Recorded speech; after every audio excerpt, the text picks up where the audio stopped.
Indrajit study point में आप सभी का स्वागत है। हम पढ़ रहे हैं एनसीईआरटी क्लास 11 अध्याय 10 मूल निवासियों का विस्थापन भाग 3।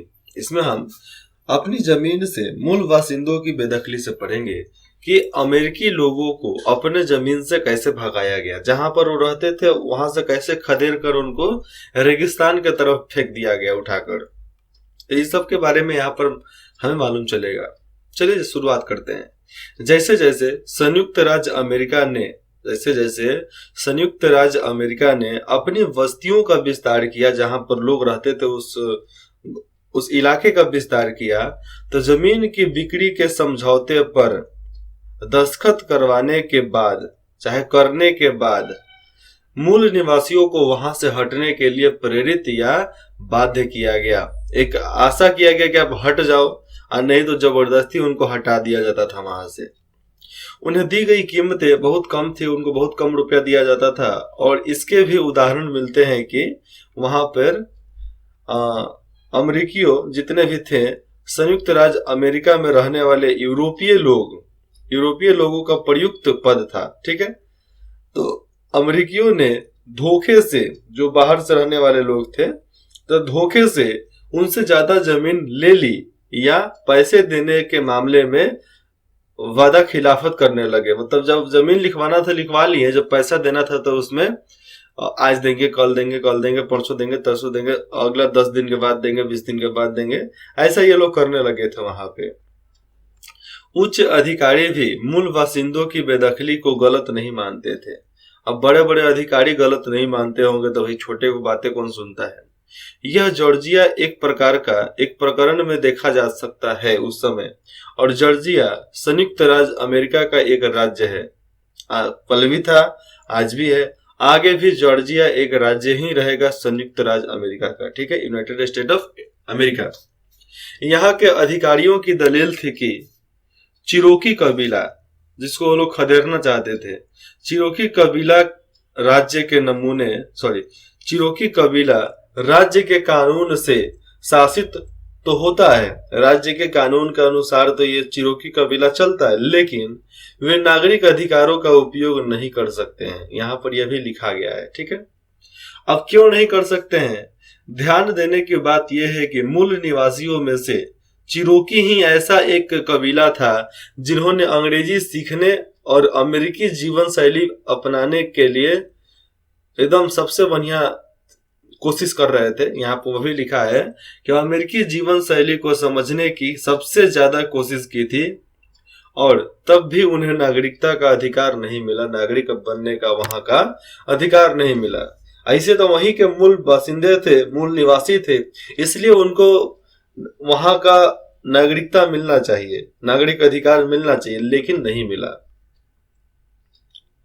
यही तो है सत्ता का खेल, जो बाहर के लोग आकर खेल कर चले जाते हैं हमारे साथ। 1832 में संयुक्त राज्य अमेरिका के मुख्य न्यायाधीश नाम था जॉन मार्शल। तो जॉन मार्शल ने एक महत्वपूर्ण फैसला सुनाया। उन्होंने कहा कि चिरोकी कबीला एक विशिष्ट समुदाय है और उसके स्वतंत्र अधिकार वाले इलाके में जॉर्जिया का कानून लागू नहीं होता है, और वे कुछ मामलों में संप्रभुता संपन्न है। और संयुक्त राज्य अमेरिका के राष्ट्रपति नाम था उनका एंड्रयू जैक्सन। तो उस समय शायद पहले राष्ट्रपति होंगे एंड्रयू जैक्सन, जिनकी छवि आर्थिक और राजनीतिक पक्षपात के खिलाफ लड़ने वाले की थी कि भैया वो आर्थिक और राजनीतिक पक्षपात के खिलाफ वो लड़ते थे। लेकिन जब वहीं इंडियंस की बात आ गई, उनके मूल निवासियों की बात आ गई, तो उनके मामले आने पर वो बिल्कुल उलट गए। अब भैया उनको ऐसा क्या हो गया था कि तुरंत उलट गए?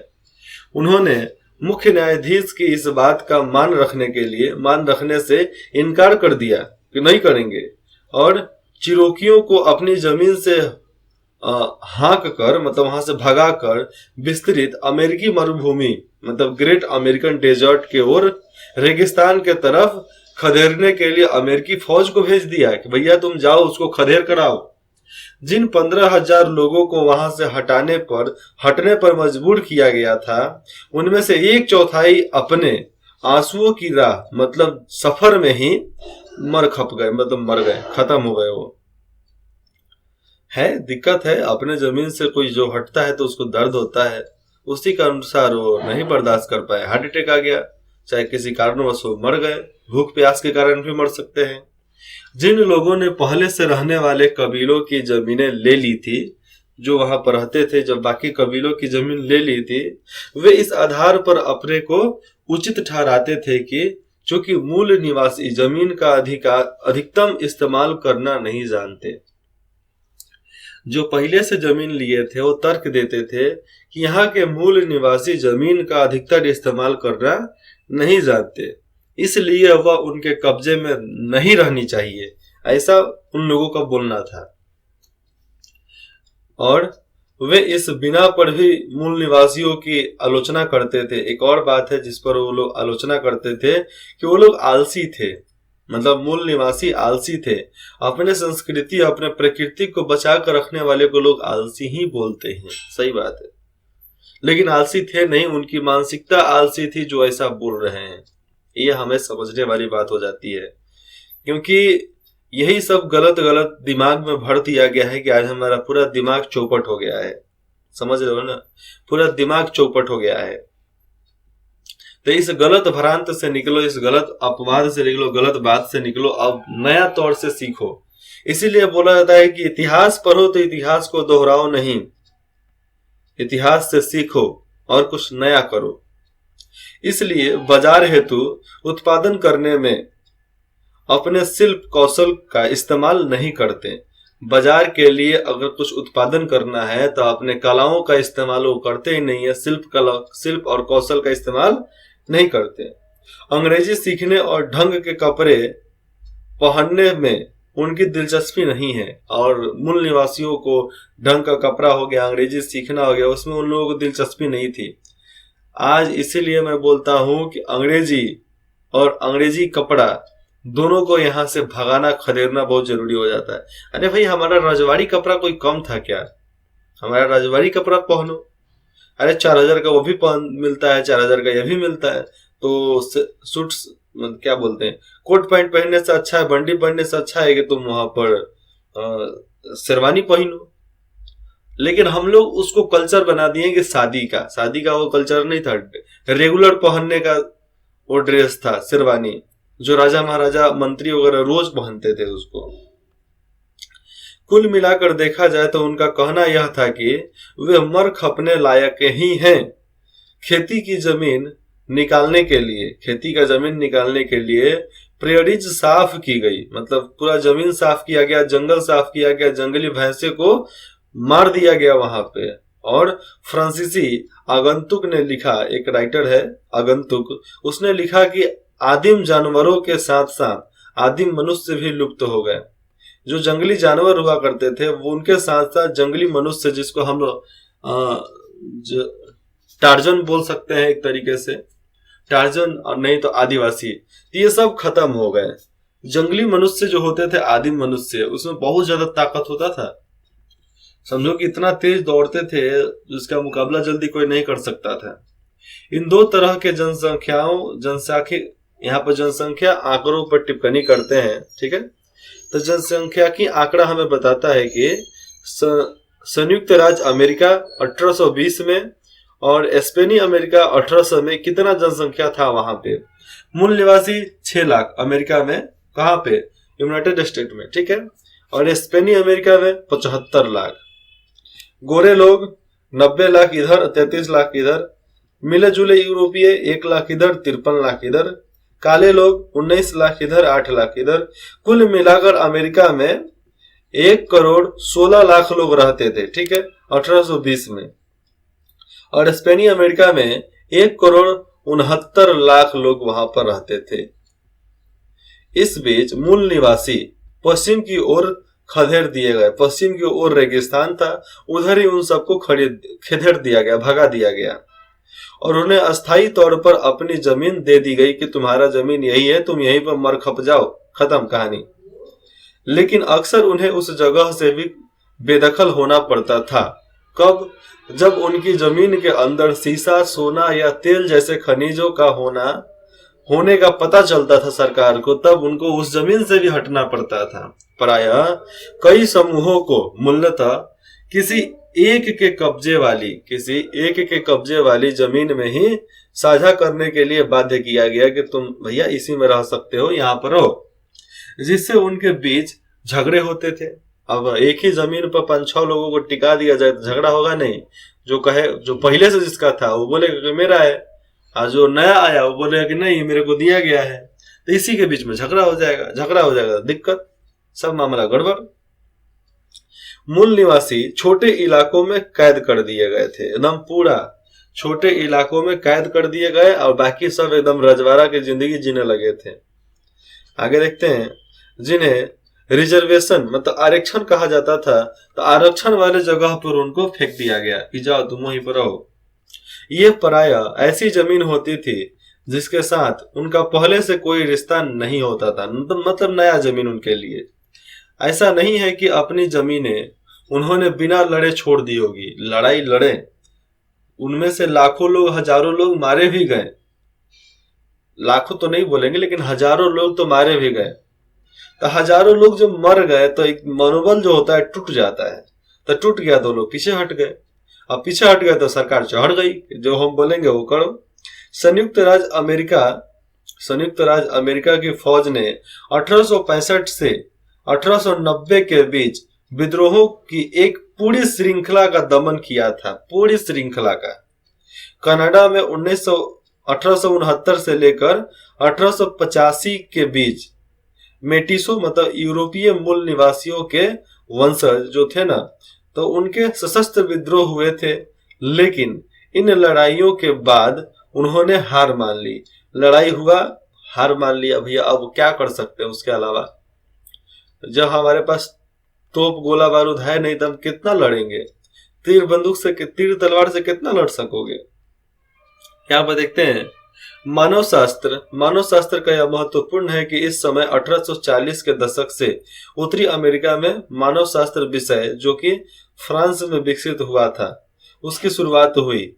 यह शुरुआत स्थानीय आदिम समुदाय और यूरोप के सभ्य समुदायों के बीच के अंतर के अध्ययन के लिए हुई थी, कि मालूम चलेगा कि भैया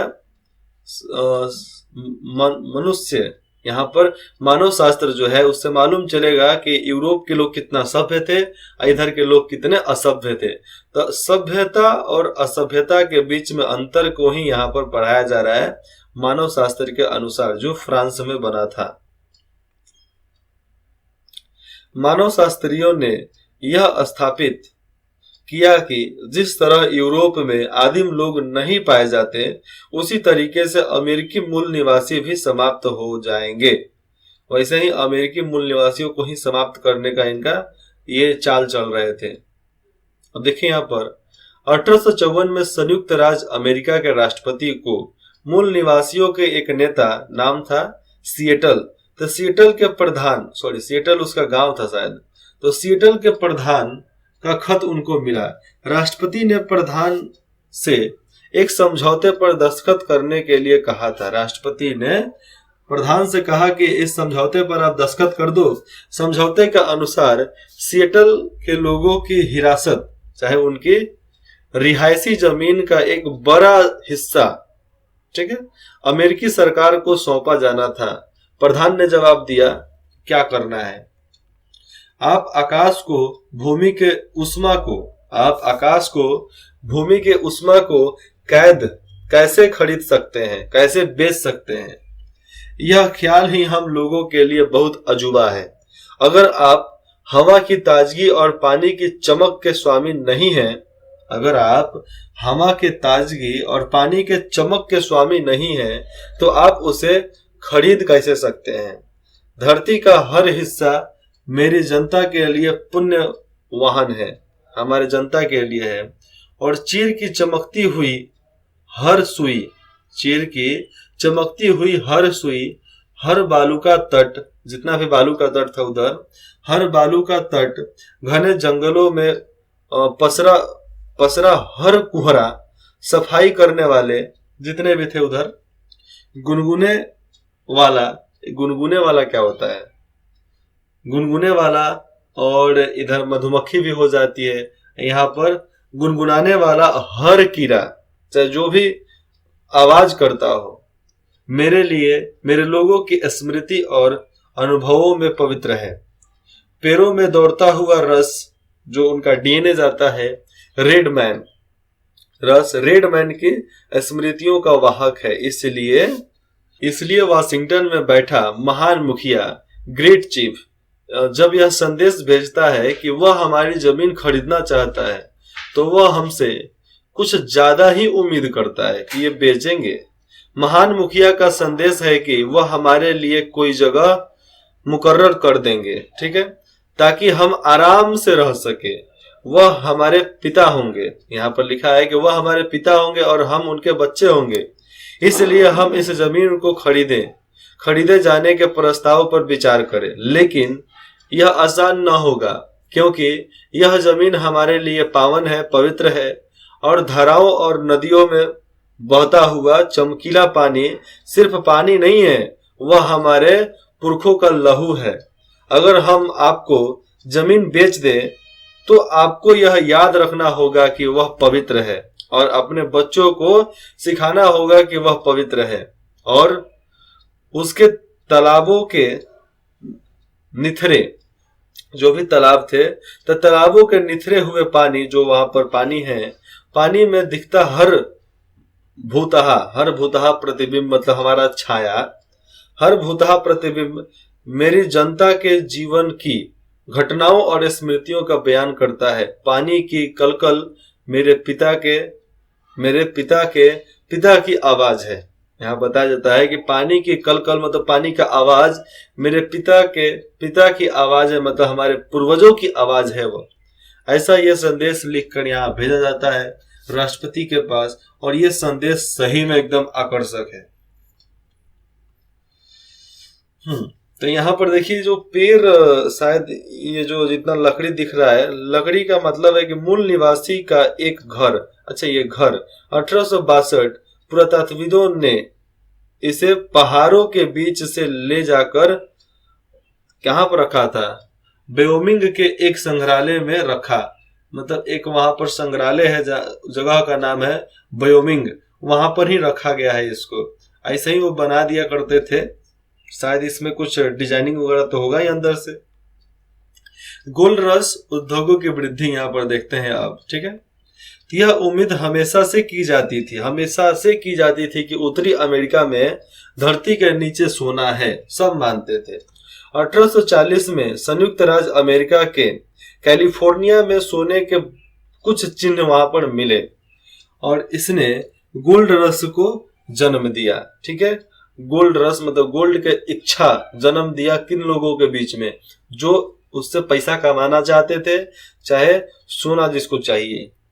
माना जाए तो यह उस आपाधापी का नाम है जिसमें हजारों की संख्या में आतुर यूरोपीय लोग चुटकियों में अपनी तकदीर संवार लेने की उम्मीद में अमेरिका पहुंचे थे कि हम चुटकियों में अपनी तकदीर संवार लेंगे। तो बात यहाँ पर साफ हो जाती है, ये लोग चुटकियों में संवारने के लिए आते हैं लेकिन संवार नहीं पाते हैं। इसके चलते पूरे महाद्वीप में रेलवे लाइनों का निर्माण हुआ, जिसके लिए हजारों चीनी श्रमिकों की नियुक्ति हुई। तो चीन से मजदूरों को बुलाया गया था। संयुक्त राज्य अमेरिका रेलवे का काम 1870 में पूरा हुआ था, और कनाडा की रेलवे का 1885 में पूरा हुआ था। एंड्रयू कार्नेगी ने, जो स्कॉटलैंड से आया हुआ एक गरीब अप्रवासी और संयुक्त राज्य अमेरिका के पहले करोड़पति उद्योग स्वामी में से एक, यहाँ पर नाम दिया जा रहा है स्कॉटलैंड, ठीक है। नाम क्या था? Andrew Carnegie. तो एंड्री कार्नेगी, जो स्कॉटलैंड का सबसे गरीब आदमी, अमेरिका में आकर पहले करोड़पति उद्योग स्वामी के रूप में उसको लोग जाने। तो एक गरीब आदमी अमीर बन ही गया। और पुराने राष्ट्र घोंघे की, अब जो पुराने लोग थे वो घोंघे की चाल से सरकते रहे, मतलब घोंघे की चाल से धीरे धीरे वो चलते रह गए। नया गणराज्य किसी एक्सप्रेस की गति से दौड़ रहा था। जो नया गणराज्य था एक एक्सप्रेस की गति से वो आगे चल रहा था, दौड़ रहा था, लोगों में पहुंचाया जा रहा था, चाहे उसके अनुसार देश चल रहा था। यहाँ पर तो यही माना जा रहा है। ये देख लो, भैंसे में बांधा गया है क्या चीज हमारा, वो जिस पर बैठ कर टमटम, हमारे तरफ तो टमटम बोलते थे। गोल्ड रश के दौरान कैलिफोर्निया जाते लोग कैमरा चित्र में कैद हो गए हैं।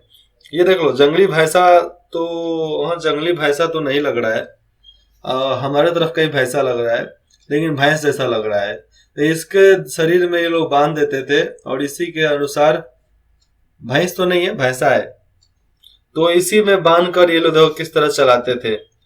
तो शायद यही जाने का उस समय रास्ता था उधर का। हमारे तरफ तो घोड़े का इस्तेमाल होता था अपने तरफ। तो इंग्लैंड में औद्योगिक क्रांति के एक खास समय में, जब वहां पर एक औद्योगिक क्रांति हुआ, तो उसके खास समय में होने के पीछे एक कारण यह भी था कि छोटे खेतिहर बड़े किसानों के हाथों अपनी जमीन से वंचित होकर कारखानों की नौकरी की ओर मुड़ रहे थे। विषय 9 में हमने देखा कि छोटे किसान अपने सारे खेत को बड़े किसानों के हाथों में देकर वो नौकरी करने के लिए चले जाते थे। बस यही कारण था कि कारखानों में एकदम भीड़ लगने लगा था। और उत्तरी अमेरिका में उद्योग कई अलग तरह के कारणों से विकसित हुए थे।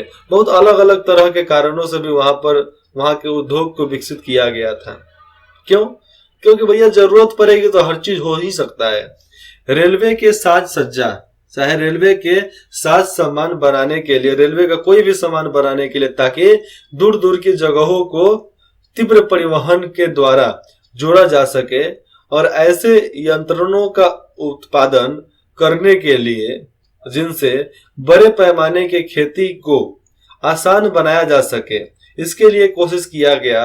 और संयुक्त राज्य अमेरिका और कनाडा दोनों जगहों पर औद्योगिक नगरों का विकास हुआ, बहुत तेजी से विकास हुआ था, ठीक।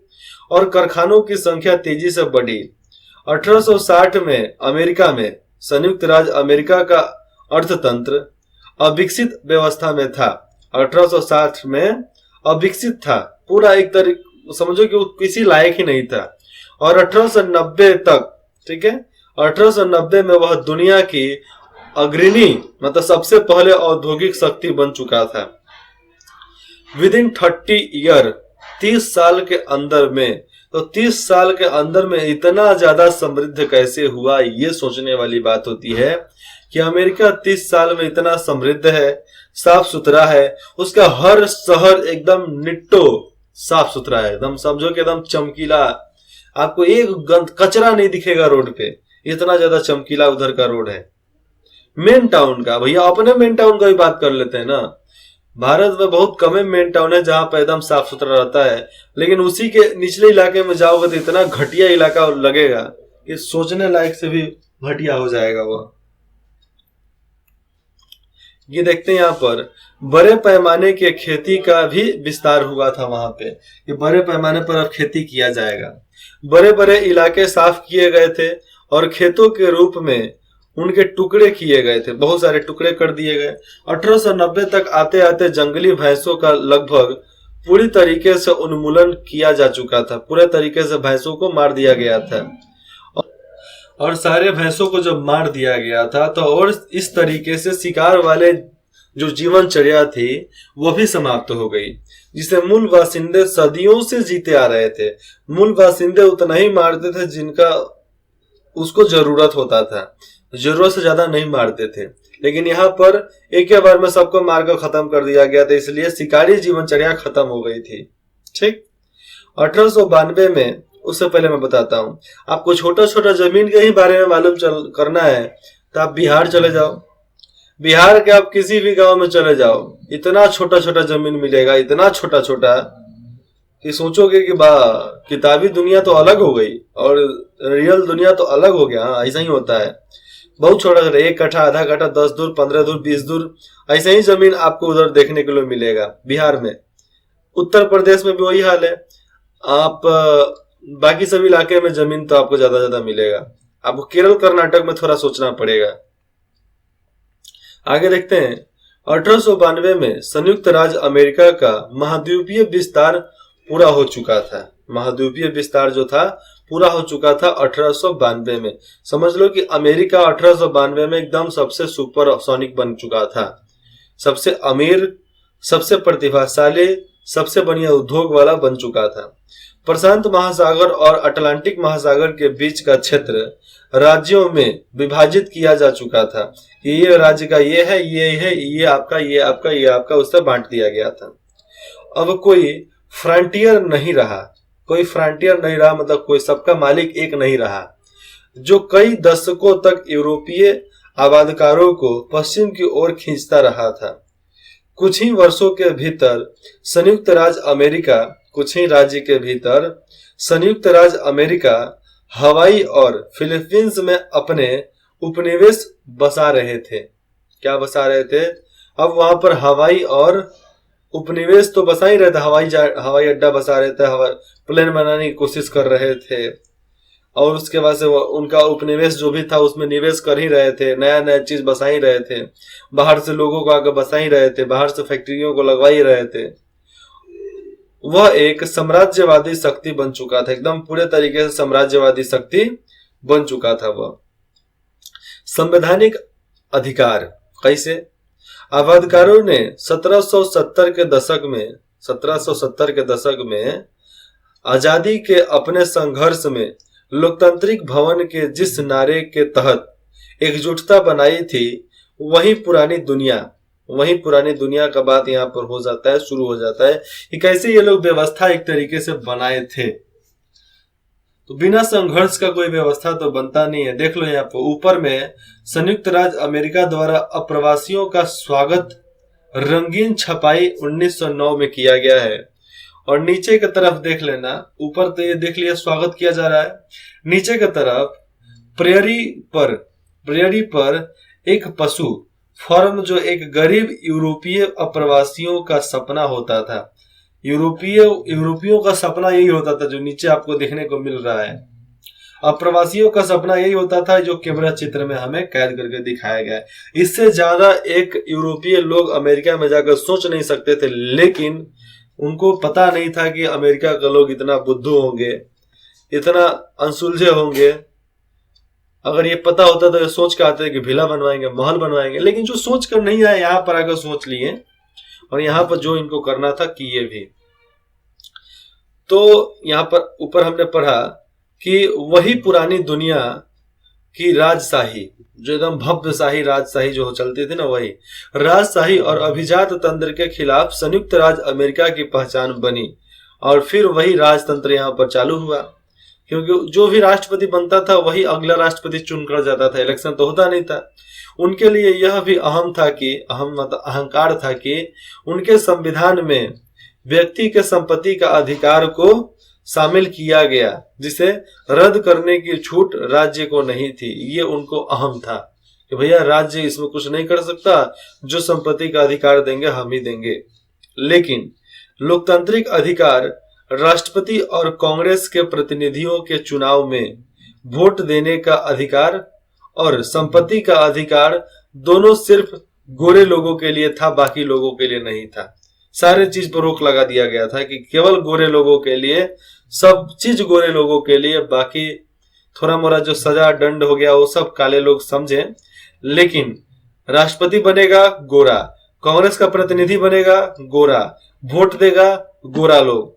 तो ये वहां पर था, संपत्ति का अधिकार सिर्फ गोरे लोगों के लिए ही है, सब चीज गोरे लोगों के लिए, वहां के मूल निवासियों के लिए कुछ नहीं। एक कनाडाई मूल निवासी डैनियल पॉल ने 2000 में इस ओर ध्यान खींचा कि अमेरिकी स्वाधीनता संग्राम, जो अमेरिका में स्वाधीनता संग्राम हुआ था, और फ्रांसीसी क्रांति के समय लोकतंत्र के पक्ष में आवाज बुलंद करने वाले थॉमस पाइन जो आवाज बुलंद किए थे, जो उनके नेतृत्व में सब आंदोलन हुआ, तो थॉमस पाइन ने समाज का गठन करने के लिए इंडियन का इस्तेमाल एक मॉडल के तौर पर किया। इसलिए इंडियन भी साथ आए। उस समय गांधी जी भी वहां पर ही थे। अमेरिका में वो भी थे जब ये सब कांग्रेस का अधिवेशन वहां पर भी हो रहा था, और वही कांग्रेस को यहाँ पर भी लाया गया। जब उन्होंने आए तो यहाँ पर भी उनका रजिस्ट्रेशन क्या करवाना था करवाएं, और यहाँ पर उसको भी लागू करवाएं। लागू करवाए थे, यही दल के अनुसार आगे बढ़ता गया धीरे धीरे। फिर जनता दल बना, उनसे टूटा तो जनता दल मतलब सारे जनता का दल। फिर जनता दल तो ठीक था, तो फिर भारत, तो भारतीय जनता पार्टी, भारतीय जनता दल हुआ, फिर भारतीय जनता पार्टी हो गया। तो ये अलग बदला। फिर से समाजवादी पार्टी बदला, इसके अनुसार निर्दलीय में उनका अलग अलग चिन्ह होता था, अलग अलग उनका पार्टी होता था। आज भी भारत में करीबन 400-500 से ऊपर यहाँ पर राजनीतिक दल है, लेकिन क्या फायदा, काम तो 2 ही 3 का है, लेकिन बाकी सभी सपोर्ट में रहते हैं। इसके आधार पर उसने दलील दी कि अमेरिकी मूल निवासियों ने मिसाल बनकर यूरोपीय लोगों के लंबे लोकतंत्र उन्मुखियों आंदोलन के बीच बोए थे। क्या बोए थे, यहाँ पर बात आ जाती है कि ये मिसाल के तौर पे है कि अमेरिका के मूल निवासी यूरोपीय लोगों के लंबे लोकतंत्र उन्मुखी आंदोलन, जो उनका लंबा आंदोलन जो चला, उसके बीज अमेरिकी ने ही बोए थे। जितने भी अमेरिका के मूल निवासी थे, शुरुआत यही लोग किए थे। नाम क्या था, थॉमस पाइन, जिसके नेतृत्व में ये सब चल रहा था। वी वर नोट द सेवेजेज, पृष्ठ 33 में आपको ये देखने के लिए, 333 में आपको देखने के लिए मिलेगा। ये कोई अपवाद नहीं है, ये सच्चाई है। इसमें आप ध्यान से देख सकते हैं। तो महान जर्मन दार्शनिक कार्ल मार्क्स, तो 1818 से 83 के बीच में शायद उनका जीवन काल था। तो उन्होंने अमेरिकी फ्रंटियर को आखिरी सकारात्मक पूंजीवादी यूटोपिया के रूप में देखा कि आखिरी ये भाई है, इसके बाद नहीं बनेगा, आखिरी पूंजीवादी। ठीक है। सीमाहीन प्रकृति, सीमाहीन प्रकृति क्या, जहां से आपका अलग अलग बॉर्डर तय होता था। ठीक है। तो प्रकृति और स्थान, आपका सीमा जहां से भी हो, कहां से भी हो, उससे मतलब नहीं है, जिसके अनुरूप अपने को ढलता है, चाहे उसको ढालती है। ठीक है। मुनाफे की सीमाहीन चाहत, मुनाफे की सीमाहीन चाहत मतलब कोई हमें संतुष्टि नहीं है कि हमें कितना मुनाफा चाहिए, बस चाहिए। तो कोई अंत नहीं था उसका, एकदम बेजोड़ था, बेअंत था। इसी के लिए सर्वनाश होता है। और फिर अमेरिका में थोड़ा रूल्स टाइट किया गया, तो वहां के जितने भी उद्योग थे चाइना में चले गए, बांग्लादेश में चले गए, पाकिस्तान में चले गए, अमेरिका में चले आए, और भी बाकी सब इलाके में उनको भेज दिया गया कि हाँ, उनको वहां से बेनिफिट होगा, क्योंकि वहां पर लेबर सस्ता मिलता है। लेबर सस्ता मिलता है तो सब चीज अच्छा है भैया। अगले भाग में हम पढ़ेंगे बदलाव की लहर कैसे शुरुआत होती है अमेरिका में, चाहे उधर के यूरोप में बदलाव के लहर कैसे होते हैं। लेकिन यहाँ पर तो भाई अमेरिका का ही बात हो रहा है, कनाडा का बात हो रहा है, ये 2 का ही लेकर चलते हैं। ठीक है। आपको कुछ भी डाउट हो आप कमेंट में कर सकते हैं। इंद्रजीत स्टडी में जुड़ने के लिए आप सभी का बहुत बहुत धन्यवाद।